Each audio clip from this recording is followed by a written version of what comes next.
Hello everyone, welcome back to my channel. So guys, इस video में हम लोग निफ्टी, बैंक निफ्टी और सेंसेक्स के ऊपर डिटेल में एनालिसिस करने वाले हैं कि ट्यूसडे यानी 18 मार्च को मार्केट कहां पे कामकाज कर सकता है, कौन सा लेवल इंपॉर्टेंट रहने वाले हैं और किन पर्टिकुलर लेवल से हमें बड़े मोमेंटम्स कैप्चर करने के लिए मिल सकते हैं। बट उसके पहले चलिए हम लोग डिस्कस कर लेते हैं कि पिछले एनालिसिस वीडियो में आज के लिए मैंने निफ्टी में आप सभी को कौन सा इंपॉर्टेंट लेवल बताया था और हमारे उन लेवल्स पे निफ्टी ने कैसा रिएक्ट किया है। सो गाइस, अगर आपको याद हो तो प्रीवियस वीडियो में मैंने निफ्टी में सिंपली एक सप्लाई जोन और एक सपोर्ट जोन आप सभी को मार्क करके दिया था। हमारा सिंपली आज के लिए प्लान ऑफ एक्शन क्या था कि हम लोग या तो इस सप्लाई जोन के ब्रेकआउट के बाद निफ्टी में बाइंग करने वाले थे या फिर इस सप्लाई जोन को टच करके अगर निफ्टी किसी भी बेरिश क्लोजिंग कैंडल का नेक्स्ट कैंडल में लो ब्रेक करता 5 मिनट के टाइम फ्रेम में, तभी हम लोग यहां पर सेलिंग करने वाले थे। और एल्स निफ्टी अगर इस सपोर्ट जोन में आके कोई भी ट्रेंड रिवर्सल पैटर्न बनाता तो हम लोग लोअर लेवल से निफ्टी में बाइंग करने वाले थे।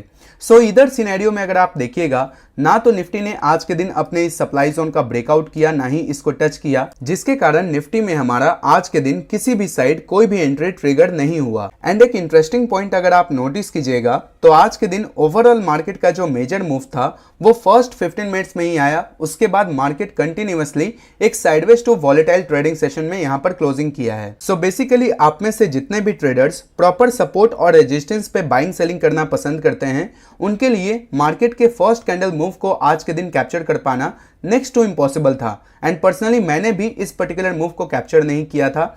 उसके बाद आप देखोगे मार्केट ने कुछ खास अपॉर्चुनिटी नहीं दिया। मेरा पर्सनली मॉर्निंग से यही प्लान था कि निफ्टी जैसे ही 22,580 के आसपास आता है तो मैं यहां पर सेलिंग के साइड एक ट्रेड प्लान करूंगा। एंड इसी सेम अब हम लोग निफ्टी, बैंक निफ्टी और सेंसेक्स में कल के लिए प्लान ऑफ एक्शन को समझ लेते हैं। सबसे पहले हम लोग स्टार्ट करेंगे निफ्टी से। निफ्टी के 15 मिनट के टाइम फ्रेम में अगर आप देखिएगा तो पिछले 4 ट्रेडिंग सेशंस में निफ्टी अपने इसी वाइडर से रेंज में ट्रेड कर रहा है। एंड कहीं ना कहीं मुझे पर्सनली ऐसा लग रहा है कि मार्केट फेड पॉलिसी का वेट कर रहा है, जो कि 19th ऑफ मार्च को अनाउंस होने वाला है। अब 19th ऑफ मार्च को फेड का पॉलिसी है तो आप लोग के मन में क्वेश्चन आएगा कि क्या सर कल के दिन भी मार्केट यहां पर साइडवेज रह सकता है?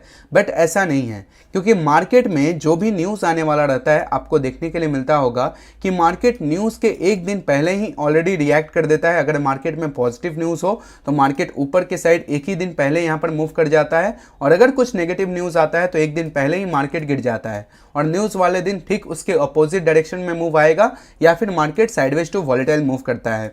तो कल का ट्रेडिंग सेशन निफ्टी के लिए काफी क्रूशियल रहने वाला है। आप लोग वीडियो को पूरा स्टार्टिंग से एंड तक देखिएगा। सबसे पहले अभी अगर आप देखिएगा तो निफ्टी में आज के दिन इंट्राडे का एक माइनर रेजिस्टेंस क्रिएट हुआ है 22,530 के आसपास, और ये पर्टिकुलर रेजिस्टेंस जोन निफ्टी में कल के लिए काफी क्रूशियल रोल प्ले करने वाला है। अगर निफ्टी कल के दिन फ्लैट ओपनिंग होने के बाद जैसे ही 22,530 के ऊपर ब्रेकआउट करके 5 मिनट के टाइम फ्रेम में किसी भी बुलिश क्लोजिंग कैंडल का नेक्स्ट कैंडल में अगर हाई ब्रेक करता है, देन हाईएस्ट पॉसिबिलिटी रहेगा कि निफ्टी यहां से अपने इस सप्लाई जोन को टच करे। एंड इवन इस सप्लाई जोन के आसपास अगर होल्ड कर जाता है, देन इसका भी ब्रेकआउट हमें कल के दिन ही निफ्टी में देखने के लिए मिल सकता है। तो 22,530 के ऊपर होल्ड करते ही हम लोग निफ्टी के 22,500 के कॉल ऑप्शन में 10 से 15 पॉइंट के स्टॉप लॉस के साथ 1:2 के टारगेट के लिए बाइंग के साइड एक ट्रेड प्लान कर सकते हैं। अब अगर मान लीजिए Nifty overnight gap up opening हो जाए, सो गैप अप के बाद यहां पर दो पॉसिबिलिटी है।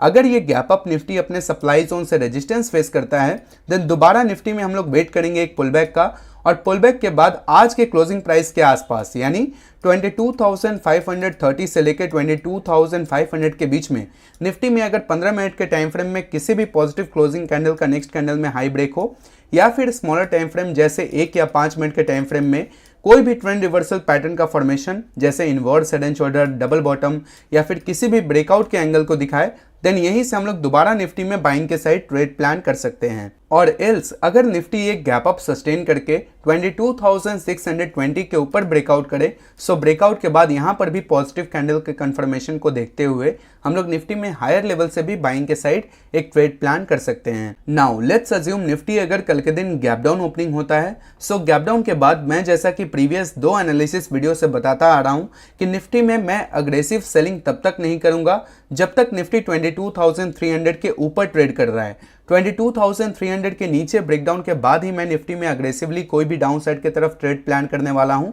एंड इनफैक्ट माइनर से गैप डाउन ओपनिंग के बाद अगर निफ्टी यहां पर इंट्राडे में नीचे के साइड भी आने का ट्राई करता है, देन यहां पर मल्टीपल डिमांड जोन्स क्रिएट हो चुके हैं निफ्टी में।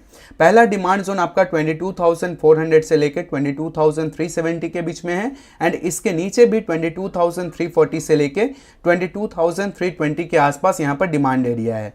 तो इन दोनों डिमांड जोन पे किसी भी ट्रेंड रिवर्सल पैटर्न को स्पॉट करते हुए हम लोग निफ्टी में यहां पर बाइंग के साइड ही व्यू रखेंगे। सेलिंग के साइड हम लोग सिंपली 22,300 के नीचे ही कोई भी ट्रेड प्लान करेंगे। आई होप गाइस आप सभी को निफ्टी का proper plan of action clear हो चुका होगा। अब चलिए हम लोग बैंक निफ्टी देख लेते हैं। सो गाइस बैंक निफ्टी में कल के दिन जो मैंने यहाँ पर चैनल पैटर्न आप सभी को मार्क करके दिया था, आज के दिन उस पर्टिकुलर चैनल पैटर्न को बैंक निफ्टी प्रॉपरली यहाँ पर रिस्पेक्ट किया हुआ है एंड रिस्पेक्ट करने के बाद आप देखोगे तो इसी चैनल पैटर्न के हायर लेवल को ही यहाँ पर सस्टेन किया हुआ है। सो बैंक निफ्टी को अगर फर्दर अपसाइड की तरफ मूव करना है तो इसमें 48,530 के ऊपर ब्रेकआउट करना काफी क्रूशियल रहेगा। सो अगर बैंक निफ्टी कल के दिन फ्लैट ओपनिंग होने के बाद 48,530 के ऊपर ब्रेकआउट करके 5 मिनट के टाइम फ्रेम में किसी भी बुलिश कैंडल का कंफर्मेशन देता है, देन हम लोग 48,700 के टारगेट के लिए बैंक निफ्टी में 48,500 के कॉल ऑप्शन में 20 से 30 पॉइंट के स्टॉप लॉस के साथ 1:2 के टारगेट के लिए एक ट्रेड प्लान कर सकते हैं। अब अगर मान लीजिए बैंक निफ्टी फ्लैट ओपनिंग होने के बाद नीचे के साइड आता है तो एक रिस्की सेलिंग के साइड ट्रेड हम लोग बैंक निफ्टी में 48,280 के नीचे प्लान कर सकते हैं after proper bearish candle confirmation. ये चीज आपको ध्यान में रखना है। अगर यहां पर बेरिश कैंडल का कंफर्मेशन नहीं मिलता है देन हाईएस्ट पॉसिबिलिटी रहेगा कि बैंक निफ्टी आपको यहां पर ट्रैप करता हुआ अपसाइड की तरफ एक अच्छा खासा रैली दिखा दे। तो अगर 15 मिनट के टाइम फ्रेम में बेरिश कैंडल कंफर्मेशन मिले तभी आप लोग यहां पर सेल कीजिएगा, otherwise you just need to wait for a bear trap. अगर यहां पर बेयर ट्रैप बने तो आप लोग यहां पर ऊपर के साइड 48,350 के आसपास ग्रीन कैंडल क्लोज होते ही बैंक निफ्टी में बाइंग के साइड एक ट्रेड प्लान कर सकते हो। बैंक निफ्टी अगर ओवरनाइट गैप डाउन ओपनिंग हो जाता है, सो गैप डाउन ओपनिंग होने के बाद हम लोग इसमें अग्रेसिव सेलिंग तब तक नहीं करेंगे जब तक ये 48,000 के ऊपर ट्रेड कर रहा है।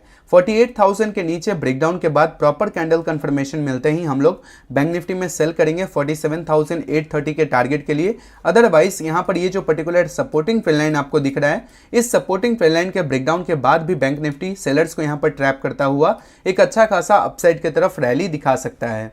ज्यादा बड़ा गैप अप के बाद हम लोग बैंक निफ्टी में वेट करेंगे एक पुलबैक का, और पुलबैक लेके ये जो पर्टिकुलर सप्लाई एरिया है ये अगर डिमांड जोन की तरह एक्ट करे, यानी यहां पर कैंडल कंफर्मेशन मिले और एल्स इस सप्लाई एरिया को भी अगर ये ब्रेकडाउन करके आज के क्लोजिंग प्राइस के आसपास सपोर्ट लेने का ट्राई करता है, देन इन दोनों में से किसी भी लेवल पे प्रॉपर कंफर्मेशन को देखते हुए हम लोग बैंक निफ्टी में बाइंग के साइड ट्रेड प्लान कर सकते हैं। सो आई होप गाइस आप सभी को बैंक निफ्टी का भी proper plan of action clear हो चुका होगा। अब चलिए हम लोग सेंसेक्स देख लेते हैं। सो गाइस सेंसेक्स के 15 मिनट के टाइम फ्रेम में अगर आप देखोगे तो इसका और निफ्टी का दोनों का intraday move kind of same रहता है। तो सेंसेक्स में भी आज के दिन इंट्राडे रेजिस्टेंस क्रिएट हुआ है 74,250 के आसपास। इसके ऊपर अगर कल के दिन सेंसेक्स ब्रेकआउट करके सस्टेन करे देन इसमें हम लोग 74,100 के कॉल ऑप्शन में 30 से 40 पॉइंट के स्टॉप लॉस के साथ 1:2 के टारगेट के लिए बाइंग के साइड एक ट्रेड प्लान करेंगे।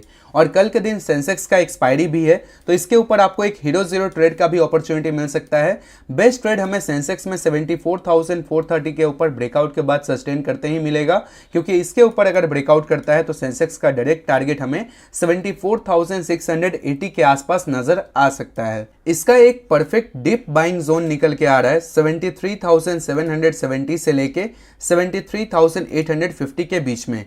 अगर सेंसेक्स किसी भी सिनेरियो में चाहे गैप डाउन के बाद या फिर फ्लैट ओपनिंग होने के बाद आपको इस जोन में आता हुआ नजर आए तो इस पर्टिकुलर जोन में 5 मिनट के टाइम फ्रेम में किसी भी बुलिश कैंडल के कंफर्मेशन को ढूंढते हुए आप लोग लोअर लेवल से भी सेंसेक्स में एक अच्छा खासा बाइंग मूव कैप्चर कर सकते हो। सेंसेक्स में अग्रेसिव सेलिंग हम लोग तब तक नहीं करेंगे जब तक ये 73,590 के नीचे प्रॉपरली ब्रेकडाउन करके सस्टेन ना करे। इसके नीचे ब्रेकडाउन के बाद सेंसेक्स का डायरेक्ट टारगेट आपको 73,420 के आसपास देखने के लिए मिल सकता है, जहां पर आपको एक अच्छा खासा प्रीमियम स्पाइक कैप्चर करने के लिए मिलेगा। सो आई होप गाइस आप सभी को इन तीनों इंडेक्स के प्रॉपर एनालिसिस क्लियर हो चुके होंगे। अगर आपको वीडियो इन्फॉर्मेटिव लगी हो तो वीडियो को लाइक करके चैनल से नए जुड़े होंगे तो सब्सक्राइब कर लीजिएगा। साथ ही साथ बेल नोटिफिकेशन को ऑन करते हुए इस वीडियो को आप लोग अपने फैमिली एंड फ्रेंड्स में शेयर भी कीजिएगा, ताकि वे लोग भी इन सारे प्रॉपर लेवल्स के ऊपर ट्रेड करके डेली बेसिस पे एक डिसेंट रिटर्न जनरेट कर पाएं। सो आज के लिए इस वीडियो में इतना ही गाइस, मिलते हैं ऐसे ही किसी नए वीडियो में। तब तक के लिए bye bye and happy trading.